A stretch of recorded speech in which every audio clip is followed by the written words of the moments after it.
Riapi. Tímul Riapi je v pokutovom území, vo veľkej šanci a dáva gól. Krásny nábeh Frederica Riapiho a hráč, ktorý prišiel na vratník na druhý polčas.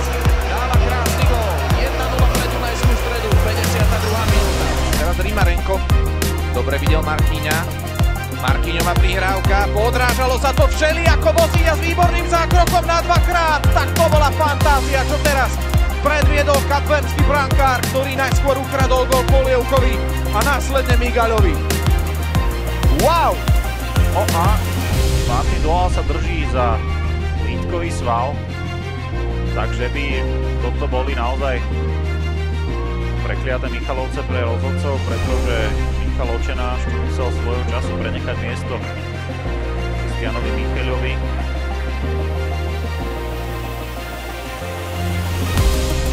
Polievka zoberie to na seba. Výborná prihrávka Migaľovi, ešte Polievka! Vosíňa čaruje! Fantastický zápas trenčianskeho brankára a veľmi pekné gesto od Roberta Polievku, ktorý pochválil trenčianskeho gólmana. Čaknia, pozor, trest dvojitý, Domonkoš, prevedená štandardka, nádherný priamy kop, ktorý jednoznačne bude ašpirovať na gól mesiaca máj. Domonkošov druhý gól v aktuálnej sezóne, nádherne to zatočil po pravej ruke Ľubomíra Belka, ktorý bol bezmocný, pozerali sa všetci hráči, ktorí stáli v múre